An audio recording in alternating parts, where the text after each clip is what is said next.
Hey, good morning, folks. MLive Chief Meteorologist Mark Torregrossa here. Thanks for joining me on the MLive Morning Weather Update. If you could hit the share button. By the way, I want you to know that I really appreciate you watching and appreciating my weather broadcasts here on the MLive Facebook page. I think there is a problem, and I'm trying to work on it. MLive's trying to work on it, in that the notifications from Facebook go away so quickly for you. I just don't feel like it's right, but it's a Facebook thing, it seems like. So we got to figure out some sort of workaround there. I'll get off my tangent and let's get into the weather. We're going to turn wet. We have a couple of pieces of storm systems coming toward us and gelling over the Great Lakes. So, you know, nothing historic, nothing really to worry about, but we're going to get soaked in a lot of places. Let's get on to it and show you what's going on. I want to start off, first off, with the big picture, and I want to say that, you know, this is one of the things I could not do on television. I could not show you a U.S. satellite map and go over the pieces that are come together. Why? Because the people that run the TV stations, news directors, general managers, and consultants say, no one wants to see that. And we know that they are way, way out of touch. So I'll get back to it here and get off my soapbox. So what you see right now is a big storm system. Kendall Bailey, are we expecting high winds with the storm? No. 30-mile-an-hour gusts occasionally. Okay. So storm system down the Gulf of Mexico. I'm going to write about this later, but you're going to get the insight. And that is that this might be the first, what I would call an El Nino storm.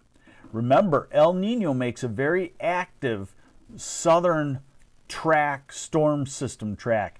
Texas, the Gulf Coast, Florida, up the East Coast, away from Michigan, typically. And that's because there's warm water just off to the south of the screen there, and it brews these storms.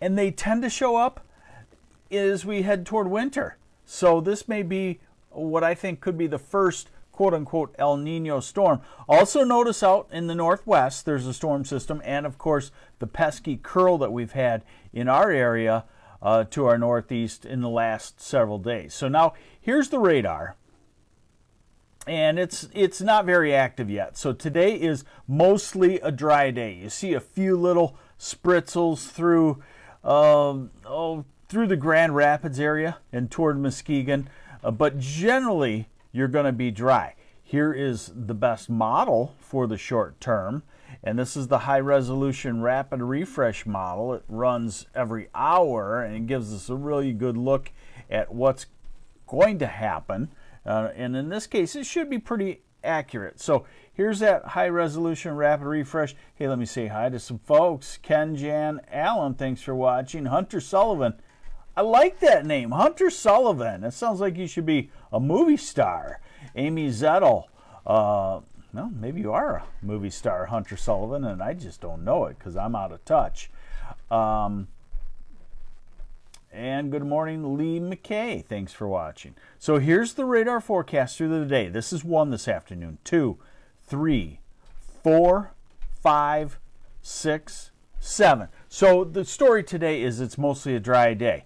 Then as we go into the evening hours, the showers on the warm front start to creep into the southwest part of the state. This is midnight tonight, 1 in the morning, 2, 3. So what I would say the next scenario is it's a wet night along I-94 and southward. We'll see the showers build, maybe even a thunder shower in there. Now we go to a model that goes out a little bit farther in advance. Notice this one has that little patch of showers by Muskegon drifting over to Saginaw Bay City for a sidewalk wetter or two in the afternoon. Certainly possible, okay? Hey, good morning, Bonnie Loria. Any sun today, Kathy Anthony? Probably not, with all the clouds we have going on. So this is that model overnight. Now look at tomorrow morning at 7 a.m. So it shows the same deal. I-94 southward tonight. Tomorrow, this is tomorrow afternoon. And note that, one thing I want to talk about is that I broadcast for the entire state of Michigan, and it makes it a little bit tough because one area could have totally different weather until the rain heads in. And that's the point I have to get across, is that on the east side of the state, we're dry today, tonight, Thursday. That probably includes Detroit area, definitely includes the Thumb, Saginaw Bay City, Midland, my home base area, the Northeast. Grand Rapids, you're probably dry for most of that time, and then south it's wet, and then everything starts to shift and head northward into those regions that I just mentioned. So we go back to our model here, and we go into tomorrow evening and tomorrow overnight. This is Friday morning, 7 a.m., and then this is Friday at noon. And this is a good scenario. Showers developing tonight in this far south, relaxing a little bit, and then tomorrow afternoon and evening getting oh, I'm sorry, Amy. I'm sorry, I got the date wrong. Yeah, I guess I missed the month of September. So here we go into Friday. So this is for October 11th, not September 11th, Mark. And that right there, ending at Friday early afternoon, 1 p.m., gives you a real good scenario of what's coming. Warm front rain lifts through, and then the cold front rain heading our way. Now we pick up with the European model, which goes out farther into the future, does a great job with the general scenario. So this is what it does for tonight. Not much. Now this is Thursday evening and Thursday overnight. It lifts the showers north. It starts the showers in Traverse City on Friday morning. And then we go to Friday afternoon into evening and Friday evening into overnight, and we turn wet. So the main rain really is Friday night, and this is Saturday. This is Saturday morning into early afternoon, and this is Saturday afternoon into evening. So we go Friday, we all get wet. Saturday, it's shifting toward the southeast eventually late in the day. And then we go to the wraparound lake effect showers. And this is Sunday. And so Sunday, the story is, it's not a soaker. It's patchy showers. And then here's Monday. And Tuesday, it should be out of the area with the exception of maybe the Thumb. But remember, the European has a pitfall, and us humans know about it, in that it hangs things around too long. So Tuesday will likely be dry also. Then we're Wednesday dry and Thursday dry, and we're right back into the next storm system on Friday. So we're in a fairly wet pattern, and this shows it. This is the total rainfall forecast off of that European. We'll go into Saturday. Evening. The yellow there, if you can look at the legend, I just barely have it on there. Let me get the legend on there better for you here.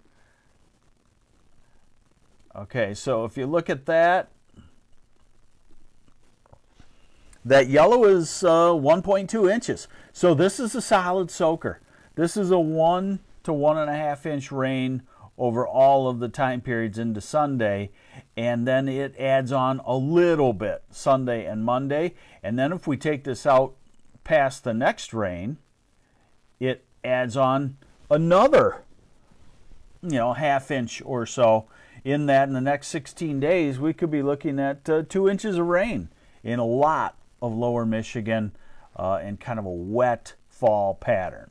So it's also going to be cooler than normal on the afternoon temperatures, but still no frost in sight for most of us on the morning temperatures. So this is today.